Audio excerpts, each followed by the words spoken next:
اس دنیا میں صراط مستقیم پر انسان کو گامزن کرنے کے لیے بہت ساری تحریکیں وجود میں آئی. نبی کریم صلی اللہ علیہ وسلم کے دور مسعود سے لے کر آج تک ہزاروں انسان جس زمانے میں جس طرح کی ضرورتیں پیش آئی وہ ایمان کو بچانے کی تحریکیں لے کر کھڑے ہوئے. جب انگریز اس ملک میں آئے تو انگریزوں نے یہ پلان بنایا کہ اس ملک سے مسلمانوں کے دلوں سے ایمان اور اسلام کو ختم کر دیا جاوے اور مسلمانوں کا رشتہ ان کے خالق اور مالک سے توڑ دیا جاوے، انہیں دین سے دور کر دیا جاوے. تو اس موقع پر ایک جماعت کھڑی ہوئی علماء کی، اور اس جماعت نے مدارس کا جال بچھایا اور اس طرح سے مدارس کے ذریعے سے اسلام کو زندہ رکھا. مگر جب دیکھا کہ صرف مدارس اور مکاتب سے دین کا بچانا آسان نہیں رہا، اس لیے کہ لوگوں میں دین کا علم سیکھنا یہ اس کی طلب باقی نہیں رہی، تو پھر اللہ رب العزت نے مولانا الیاس صاحب رحمت اللہ علیہ کو کھڑا کیا. آپ نے 1926 میں دعوت و تبلیغ کے اس کام کو شروع کیا. آپ چونکہ ایک ایسے خاندان سے تعلق رکھتے تھے جو علم و تقوی اور زہد و پرہیزگاری کا مجسم تھا، اسی لیے فرماتے ہیں کہ آپ جب چھوٹے تھے تو آپ کھیلتے رہتے تھے، تو آپ کی دادی ایک مرتبہ آپ کو بلاتی ہے اور آپ کا سر سونگتی ہے اور اس کے بعد کہتی ہے کہ الیاس مجھے تیرے سر سے صحابیت کی خوشبو آ رہی ہے. کیا فرماتی ہے؟ الیاس مجھے تیرے سر سے صحابیت کی خوشبو آ رہی ہے. کیا مطلب؟ وہ یہ کہہ رہی تھی کہ ایسا کام اللہ آپ سے لینے والا ہے جیسا کام حضرات صحابہ کرام رضوان اللہ تعالی عنہم مجمعین سے لیا گیا.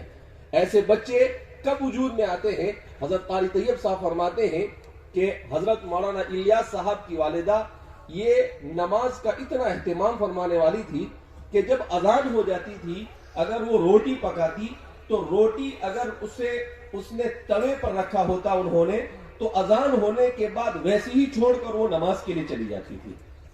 وہ نماز پڑھ کر سنت پڑھ کر اپنے تمام اذکار سے فارغ ہو کر آتی تھی اور وہ روٹی ویسی کے ویسی توے پر موجود رہتی تھی، وہ جلتی نہیں تھی. تو اس طرح سے ان کی عورتوں میں دین تھا. اسی دین نے ایسے لوگوں کو کھڑا کیا جنہوں نے ایسا کام وجود میں لایا جو پوری دنیا میں ایمان اور اسلام کی حفاظت کا ضامن بن گیا. حضرت مولانا الیاس صاحب رحمت اللہ علیہ کے ملفوظات میں کل پڑھ رہا تھا، حضرت کے ملفوظات میں لکھا، کسی نے پوچھا کہ حضرت اس تحریک کا مقصد کیا ہے، اس تحریک کو کیوں شروع کیا آپ نے؟ تو آپ نے بڑا پیارا جواب دیا.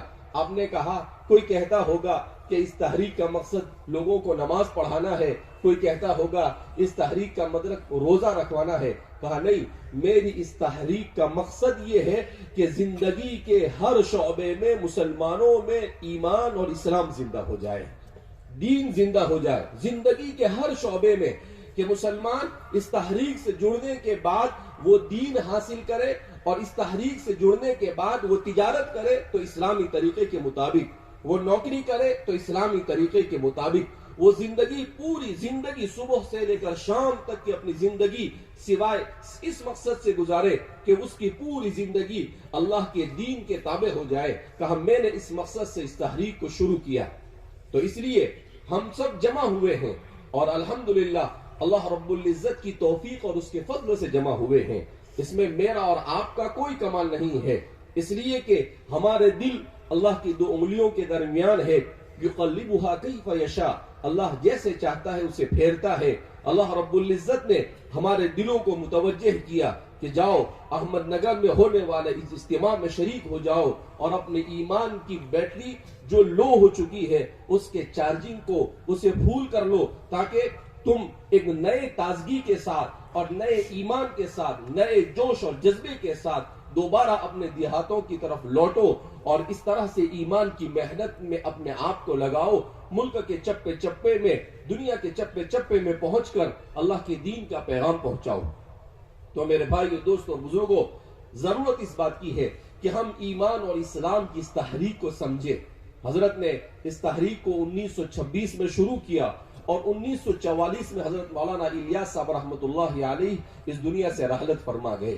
گویا کہ آپ نے اس تحریک کے پیچھے تقریباً 18 سال محنت کی اور اس کا آغاز بھی بڑے پیارے انداز میں کیا.